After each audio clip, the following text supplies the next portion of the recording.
ہمارا بچہ کہیں نہیں جائے گا، کسی اسکول، کسی کالج، کسی یونیورسٹی میں نہیں جائے گا، ہمارے گھر کے اندر اور گھر کے روم میں بند رہتے ہوئے وہ گمراہ ہو سکتا ہے، اس کا ایمان ختم ہو سکتا ہے۔ الحمدللہ رب العالمین والصلاة والسلام علی سید الانبیاء والمرسلین وعلى آلہ واصحابہ اجمعین، اما بعد فاعوذ باللہ من الشیطان الرجیم، بسم اللہ الرحمن الرحیم۔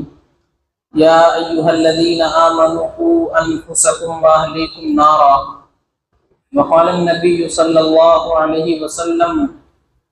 ما نحل والد ولدہ نحلة افضل من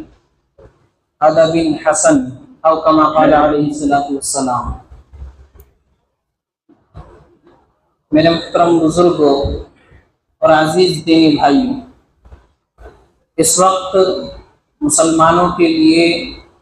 پوری دنیا میں سب سے بڑا جو مسئلہ ہے اور سب سے بڑا چیلنج ہے وہ ہے اپنے بچوں کی دین کی، ایمان کی حفاظت کرنا، اپنے بچوں کی تربیت کرنا اور اللہ اور اس کے رسول کے حکم کے مطابق ان کی زندگی کو بنانا اور سنوارنا۔ یہ اس وقت کا سب سے بڑا چیلنج ہے۔ ہر طرف سے فتنے آ رہے ہیں اور ان فتنوں میں ہمارے نوجوان، بچے، بچیاں، ہماری گھر کی عورتیں، مرد، سب کے سب ان کا شکار ہو رہے ہیں۔ تو ایسے وقت میں اپنے بچوں کی صحیح تربیت کرنا، ان کے دین و ایمان کی حفاظت کی فکر کرنا،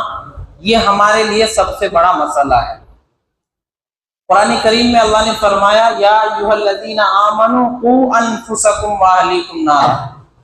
اے ایمان والو اپنے آپ کو بھی اور اپنے گھر والوں کو بھی جہنم سے بچاؤ۔ جہنم سے بچانے کا مطلب یہ کہ ان کی ایسی تربیت کرو، ان کی زندگی ایسی بناؤ کہ وہ اللہ اور اس کے رسول کے حکم کے مطابق زندگی گزارنے والے بن جائیں، دنیا میں بھی کامیاب ہوں گے اور آخرت میں بھی کامیاب ہوں گے، جہنم سے وہ بچ جائیں گے۔ تو اللہ تعالیٰ نے اس کا حکم دیا، اپنے آپ کو بھی بچانا ہے، یعنی اپنے آپ کو بھی اللہ اور اس کے رسول کے حکم پر چلانا ہے، اور اپنے گھر والوں کے لیے بھی فکر مند ہونا ہے کہ ہمارے گھر کی عورتیں، ہمارے گھر کے بچے بچیاں کس طریقے سے ان کی زندگی میں بھی اللہ کا حکم اور رسول کا طریقہ آ جائے۔ اس وقت کا سب سے بڑا چیلنج یہی ہے مسلمانوں کے لیے کہ اپنے بچوں کی کیسے حفاظت کی جائے، ان کے دین و ایمان کو کیسے بچایا جائے۔ دنیا کی فکر تو ہم کر رہے ہیں، ہمارے بچوں کے لیے پہننا اچھا ہو، کھانا اچھا ہو، رہنے کا مکان اچھا ہو، گاڑی اچھی ہو، باقی ساری فکر ہم کر رہے ہیں، لیکن آخرت کی فکر ہماری ہے نہیں، یا اگر ہے تو اس طرح نہیں ہے جیسی ہونی چاہیے۔ تو ہمیں اپنے بچوں کی دنیا کی فکر ہے، وہ بھی اچھی بات ہے، لیکن جو اصل زندگی ہے، آخرت کی زندگی، وہاں کی کامیابی کی فکر ہمیں زیادہ کرنی ہے۔ دنیا میں تو چند روز انسان کو رہنا ہے، ہمیشہ ہمیشہ تو آخرت میں رہنا ہے، تو اصل فکر وہاں کی کرنی ہے۔ اگر ہم نے اپنے بچوں کی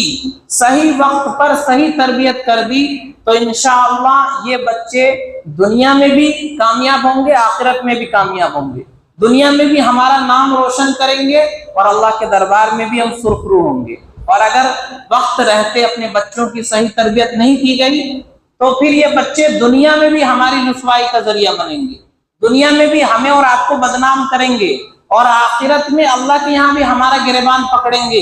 کہ یا اللہ تو نے ہمیں ان کے گھر پیدا کیا، ان کے پاس بھیجا، انہوں نے ہمیں اچھا کھلایا، اچھا پہنایا، اچھا مکان دیا، اچھی سواری دی، سب کچھ دیا، لیکن ایمان کی فکر نہیں کی، اچھی تعلیم نہیں دی، اچھی تربیت نہیں کی، اور ہماری آخرت بنانے کی فکر نہیں کی، تو دنیا میں بھی رسوا کریں گے اور آخرت میں اللہ کے دربار میں بھی ہمارا گریبان پکڑا جائے گا۔ تو اس لیے اس وقت سب سے بڑی ضرورت اور سب سے بڑا مسئلہ اور چیلنج مسلمانوں کا یہی ہے کہ وہ اپنی نئی نسل کی ایمان کی، دین کی حفاظت کی فکر کرے، کیونکہ فتنے ہر طرف سے آ رہے ہیں، اور آج کل تو فتنہ جب سے سوشل میڈیا کا دور آیا ہے اور عام ہو گیا ہے۔ ہمارا بچہ کہیں نہیں جائے گا، کسی اسکول، کسی کالج، کسی یونیورسٹی میں نہیں جائے گا، ہمارے گھر کے اندر اور گھر کے روم میں بند رہتے ہوئے وہ گمراہ ہو سکتا ہے، اس کا ایمان ختم ہو سکتا ہے، ہماری بچیوں کا ایمان ختم ہو سکتا ہے ہمارے گھر کے روم میں بند رہتے ہوئے۔ ضروری نہیں ہے کہ اسکول جائے گی تو تبھی گمراہ ہوگی، کالج جائے گی، یونیورسٹی جائے گی، گھر میں رہتے ہوئے گمراہی کا خطرہ ہے، ایسا دور چل رہا ہے۔ تو ہمیں اور آپ کو اور زیادہ فکر مند ہونے کی ضرورت ہے۔ اللہ کے نبی علیہ السلام نے فرمایا، باپ اگر اپنی اولاد کو کوئی گفٹ دینا چاہتا ہے، کوئی تحفہ دینا چاہتا ہے، کوئی ہدیہ بچے کو دینا چاہتا ہے، تو سب سے بڑا تحفہ، سب سے بڑا گفٹ اپنے بچے کے لیے یہ ہے باپ کی طرف سے کہ وہ اس کی اچھی تربیت کرے، وہ اس کو صحیح تعلیم دے، وہ اس کی زندگی کو اللہ رسول کے حکم کے مطابق سنوارے۔ یہ سب سے بڑا گفٹ ہے باپ کا اپنی اولاد کے لیے۔ ہم اپنے بچوں کو گفٹ دیتے ہیں، بچہ کچھ اچھا کام کرے، اسکول میں میٹرک انٹر میں اچھے نمبر لے آئے تو ہم اس کو موبائل دلوا دیتے ہیں، کسی کو سائیکل دلوا دیتے ہیں، کسی کو بائک دلوا دیتے ہیں، جو اس کا شوق ہوتا ہے وہ اس کو ہم پورا کر دیتے ہیں۔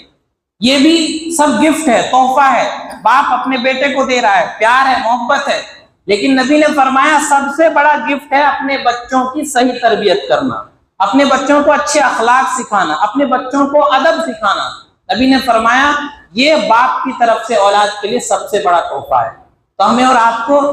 اس تحفے کی فکر کرنی ہے کہ ہم اپنے بچوں کو یہ تحفہ دے سکیں تاکہ یہ بچے دنیا میں بھی کامیاب ہو، ہمارے لیے نیک نامی کا ذریعہ ہو، آخرت میں بھی کامیاب ہو اور ہمارے لیے سرخروئی کا ذریعہ بنے، ورنہ دنیا میں بھی رسوائی کا ذریعہ بنیں گے اور اللہ کے یہاں بھی ہمارا گریبان پکڑا جائے گا۔ تو یہ بچے ہمارے پاس امانت ہے، ان کی صحیح تربیت کرنا یہ ذمہ داری ہے ماں باپ کی، گارجین کی۔ اللہ کے نبی علیہ السلام نے کس طرح بچوں کی تربیت کی، کس طریقے سے ان کو ادب سکھایا، کس طریقے سے ان کو دین سکھایا، یہ سوچنے سمجھنے کی، پڑھنے کی اور سیکھنے کی چیز ہے۔ اللہ کے نبی علیہ السلام نے بچوں کی تربیت کی، پیار و محبت کے ساتھ بچوں کو سمجھایا اور سکھایا۔ تو بچوں سے پیار کرنا، بچوں سے محبت کرنا، ان کو بوسہ دینا، ان کو چومنا، ان کو گلے سے لگانا، یہ نبی صلی اللہ علیہ وسلم کی سنت ہے۔ ایک مرتبہ آپ اپنے نواسے حضرت حسن رضی اللہ تعالیٰ عنہ کو بوسہ دے رہے ہیں، چوم رہے ہیں، ان سے پیار کا اظہار کر رہے ہیں، تو ایک دیہاتی صحابی اس نے کہا یا رسول اللہ میرے 10 بچے ہیں اور میں کبھی ان سے اس طرح پیار نہیں کرتا، اس طرح ان کو بوسہ نہیں دیتا، ان کو چومتا نہیں۔ تو نبی نے فرمایا کہ جو رحم نہیں کرتا اللہ اس پر رحم نہیں فرماتا۔ دوسری روایت میں کہ اگر تمہارے دل سے اللہ نے رحم کو نکال دیا، شفقت کو نکال دیا، نرمی کو نکال دیا تو میں کیا کر سکتا ہوں؟ یعنی بچوں سے محبت کرنا، بچوں کو گلے لگانا، پیار کرنا، محبت کا اظہار کرنا، ان کو چومنا، یہ نبی صلی اللہ علیہ وسلم کی سنت ہے۔ تو بچوں کی تربیت میں سب سے پہلا قدم ہے اپنے بچوں سے محبت کرنا، کیونکہ ہم اپنے بچوں کو اگر کچھ سکھانا چاہ رہے ہیں، کچھ سمجھانا چاہ رہے ہیں تو پیار سے اگر سمجھائیں گے تو بچہ سمجھ جائے گا۔ مار پٹائی، ڈانٹ ٹپٹ، اس سے وہ فائدہ نہیں ہوتا جو پیار سے ہو جاتا ہے۔ اللہ کے نبی علیہ السلام کے ساتھ ایک صحابی تھے، بہت چھوٹی عمر کے تھے، حضرت عمرو بن سلمہ رضی اللہ تعالیٰ عنہ، تو کھانا کھا رہے نبی کے ساتھ، تو پلیٹ میں ان کا ہاتھ ادھر ادھر گھوم رہا ہے، کبھی ادھر کبھی ادھر کبھی ادھر، جیسے بچوں کی حرکت ہوتی ہے، بچے آپ کے ساتھ بیٹھے تو اس طرح کی حرکت کرتے ہیں۔ تو اللہ کے نبی علیہ السلام کے ساتھ یہ بیٹھے ہوئے تھے، کم عمر کے تھے، یہ بھی اسی طرح کر رہے تھے۔ تو اللہ کے نبی علیہ السلام نے ان کو پیار سے، محبت سے، نرمی سے سمجھایا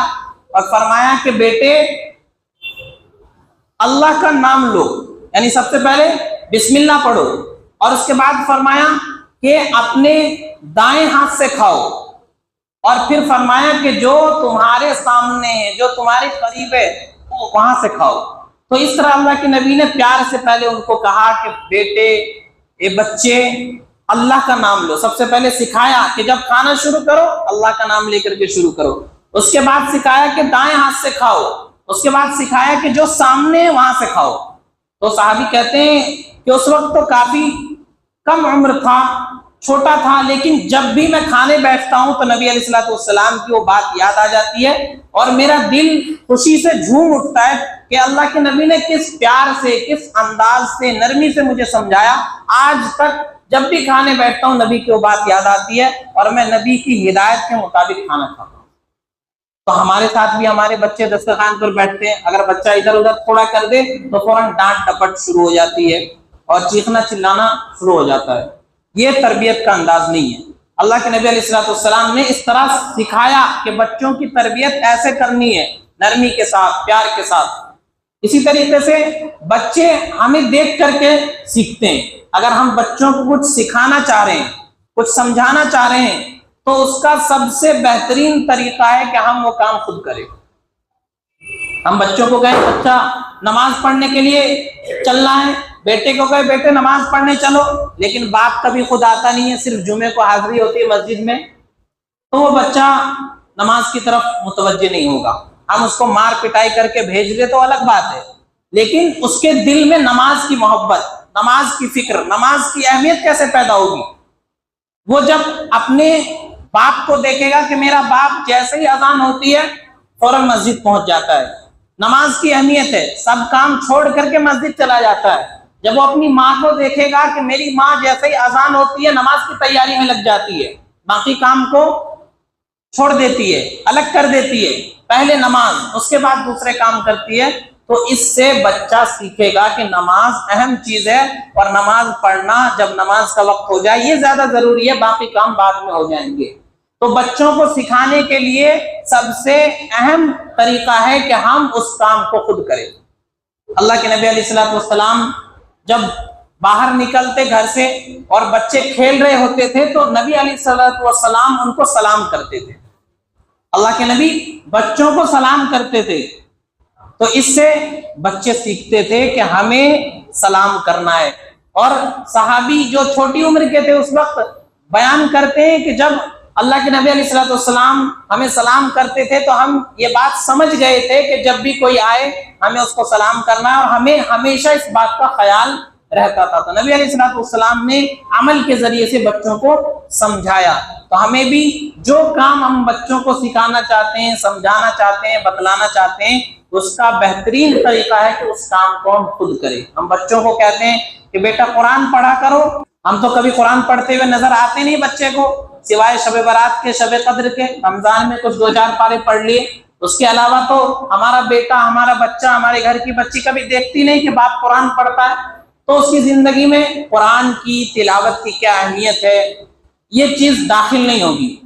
تو اگر ہم کچھ سمجھانا چاہ رہے ہیں بچوں کو تو اس کا بہترین طریقہ ہے ہم خود اس پر عمل کریں. ہم دیکھیں گے انشاءاللہ ہمارے بچوں کی زندگی میں وہ چیز داخل ہو جائے گی، اس چیز کی اہمیت پیدا ہو جائے گی. تو نبی علیہ الصلوۃ والسلام عمل کر کے دکھایا کرتے تھے. تو اس وقت جو سب سے زیادہ ضروری چیز ہے وہ یہی ہے کہ ہم اپنے بچوں کی ایمان کی، دین کی حفاظت کی فکر کریں، ان کی تربیت کیسے اچھی ہو جائے. آج کل ماں باپ جو ہیں بچوں کو اسکول بھیج دیتے ہیں 4 گھنٹے 5 گھنٹے کے لیے اور سمجھتے ہیں کہ ہم نے حق ادا کر دیا. صرف اسکول کے حوالے کر دینا یہ کافی نہیں ہے. اسکول میں کیا ہو رہا ہے ان کے ساتھ، کیا ان کو سکھایا جا رہا ہے، کون سکھانے والا ہے، یہ ہم سوچتے نہیں، فکر نہیں کرتے. تو ہمیں صرف اسکول کے حوالے کر دینا کافی نہیں، گھر کے اندر تربیت کا ماحول بنانا ہے، گھر کے اندر اسلامی ماحول ان کو دینا ہے، دینی ماحول ان کو دینا ہے، تب جا کر کے ہمارے بچوں کی صحیح تربیت ہوگی. اور آج تو زمانہ چل پڑا ہے، یورپ میں اور دوسرے ملکوں میں تو بہت زیادہ ہے، ہمارے یہاں ابھی کم ہے، لیکن ہمارے یہاں بھی دھیرے دھیرے طریقہ آ رہا ہے کہ ماں باپ دونوں کو فکر ہے بس پیسہ کمانا ہے، دونوں پیسہ کمانے میں لگے ہوئے ہیں. باپ بھی پیسہ کمانے کے لیے نکل جاتا ہے اور ماں بھی پیسہ کمانے کے چکر میں. گھر میں بچوں کی تربیت کون کرے گا؟ بچوں کو موسی کے حوالے کر دیا، کسی دوسری رشتہ دار عورت کے حوالے کر دیا، یا بچوں کو اسکول میں داخل کرا دیا. اس کے علاوہ بچوں کی تربیت کیسے ہو رہی ہے، دینی ماحول ان کو کیسے فراہم کیا جائے، اس پر توجہ نہیں دی جاتی ہے. تو سب سے پہلی ذمہ داری ماں کی ہے، بچوں کی تربیت کرنے کی سب سے پہلی ذمہ داری ماں کی ہے. اگر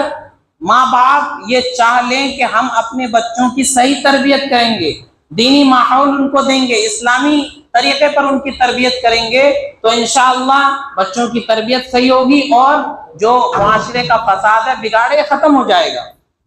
تو ہمیں اور آپ کو اپنے بچوں کی دین کی ایمان کی حفاظت کی فکر کرنی ہے، ان کی تربیت کی فکر کرنی ہے۔ صرف اسکول کے حوالے یا کسی رشتہ دار کے حوالے کر دینا یہ کافی نہیں ہے۔ جب ہم ماں باپ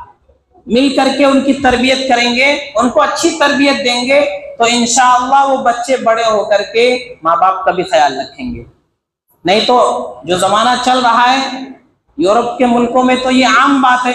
ماں باپ بوڑھے ہوئے ان کو اولڈ ہوم میں داخل کرا دیا، وہاں پڑے ہوئے ان کی نگرانی کوئی دوسرا کر رہا ہے، بیٹے کو فرصت نہیں کبھی ماں باپ سے ملے، کبھی ان کا یوم پیدائش آ گیا تو کوئی تحفہ بھیج دیا، یہاں تک کہ سننے کو ملا بیٹے نے اپنے بوڑھے ماں باپ کو اولڈ ہوم میں داخل کرایا، وہاں وہ رہ رہے ہیں، بس ہر مہینے ان کا خرچہ بھیج دیتا تھا۔ جب ماں باپ میں سے کسی کا انتقال ہو گیا، بیٹے کو فون کیا گیا کہ بیٹا تمہارے باپ کا یا تمہاری ماں کا انتقال ہو گیا، تو باپ کے اور ماں کے جنازے میں آنے کے لیے بیٹے کو فرصت نہیں، وہ کسی بزنس ڈیل میں مصروف ہے، وہ کسی میٹنگ میں لگا ہوا ہے۔ تو یہ حالات ہوں گے جب بچوں کی صحیح تربیت نہیں کی جائے گی۔ بچوں کی اگر ہم بچپن میں صحیح تربیت کریں گے، اسلامی طریقے کے مطابق ان کی زندگی کو بنائیں گے، سنواریں گے، تو انشاءاللہ وہ بڑے ہو کر کے ماں باپ کی اہمیت کو بھی سمجھیں گے اور ماں باپ کی بھی خدمت کریں گے۔ اگر ہم چاہتے ہیں کہ ہمارے بچے بڑھاپے میں ہماری خدمت کرے، ہمارا خیال رکھے، ہمارا جو حق ہے وہ دے، تو بچپن میں جو ان کا حق ہے وہ ہمیں دینا پڑے گا۔ اور بچپن میں بچوں کا حق ہے ان کی صحیح تربیت کرنا، انہیں اچھے اخلاق سکھانا، انہیں ادب سکھانا، اسلامی طریقے کے مطابق، اللہ اور رسول کے حکم کے مطابق ان کی زندگی کو بنانا اور سنوارنا، یہ ماں باپ کی ذمہ داری ہے۔ اگر ہم ایسا کر رہے ہیں تو بہت اچھا۔ تو اس کے لیے ہمیں اور آپ کو اپنے گھر میں ماحول بنانا پڑے گا، دینی ماحول، اسلامی ماحول، ماں باپ بھی اسلامی رنگ میں رنگے، اللہ اور رسول کے حکم کے مطابق زندگی گزاریں، گھر میں اسلامی ماحول دے، انشاءاللہ وہ بچہ سیکھے گا، اس کی تربیت جب اسلامی چھاؤں میں ہوگی تو انشاءاللہ وہ بڑے ہو کر کے اللہ اور رسول کا فرما بردار بنے گا، اپنے ماں باپ کا خدمت گزار بنے گا اور دین کا وفادار بنے گا۔ تو اس لیے ہمیں اور آپ کو اپنے بچوں کی تربیت پر بہت زیادہ متوجہ ہونے کی ضرورت ہے۔ اپنے بچوں کو بچپنے سے سکھائے اسلام کیا چیز ہے، اللہ کے بارے میں ہمارا عقیدہ کیا ہے، نبی کے بارے میں ہمارا عقیدہ کیا ہے، قرآن کی کیا اہمیت ہے، نماز کی کیا اہمیت ہے، دین کتنی اہم چیز ہے، ایمان کتنی اہم چیز ہے، یہ ہم اپنے بچوں کو بچپنے سے سکھائے، زندگی کا مقصد ان کو بتائے کہ زندگی کا مقصد صرف کھانا پینا اور مر جانا نہیں ہے، بلکہ زندگی کا ایک عظیم مقصد ہے، اللہ نے ہمیں کس لیے پیدا فرمایا، ہماری زندگی کا مقصد کیا ہے۔ جب یہ باتیں ہم اپنے بچوں کو سکھائیں گے اور جو مثالی نوجوان گزرے ہیں ان کے واقعات سنائیں گے، ان کی زندگی بتائیں گے اپنے بچوں کو، صحابہ کرام کے واقعات، اور صحابہ کرام کے جو بچے تھے انہوں نے کیسی قربانی دین کی خاطر دی، صحابہ کرام میں جو مائیں تھی انہوں نے کیسے اپنے بچوں کی تربیت کی، اور ہمارے بزرگوں کی جو مائیں گزری ہیں انہوں نے کیسے اپنے بچوں کی زندگی کو دین کے مطابق سنوارا۔ جب ہم یہ باتیں ان بچوں کو سکھائیں گے، ان کی کہانیاں بتائیں گے، تو انشاءاللہ ہماری بچوں کی زندگی میں اس کا اثر پیدا ہوگا۔ تو اس وقت سب سے بڑی ذمہ داری ہے ماں باپ کی کہ وہ اپنے بچوں کی تربیت اچھی طریقے سے کریں اور گھر کے اندر اسلامی ماحول ان کو دیں، اپنے بچوں کو دین سکھائیں، اپنے بچوں کو اللہ اور رسول کا فرما بردار بنائیں۔ یہ سب سے بڑا چیلنج ہے اس وقت کا، ہر طرف سے فتنے آ رہے ہیں اور آئے دن ہمارے بچے، نوجوان بچیاں گمراہی کا شکار ہو رہی ہیں، اپنے دین کو چھوڑ رہی ہے، اپنے دین سے دور جا رہی ہے۔ تو اپنے بچوں کو، بچیوں کو اپنے دین پر باقی رکھنے کے لیے، اللہ اور رسول کا فرما بردار بنائے رکھنے کے لیے ہمیں اور آپ کو احساس پیدا کرنا ہوگا ذمہ داری کا، اور اپنے بچوں کی صحیح تربیت کرنی ہوگی، تب جا کر کے ہم اپنے بچوں کی دین کی، ایمان کی حفاظت کر سکتے ہیں۔ اللہ تعالی ہم سب کو عمل سمجھ کی توفیق عطا فرمائے۔ وآخر دعوانا الحمدللہ رب العالمین۔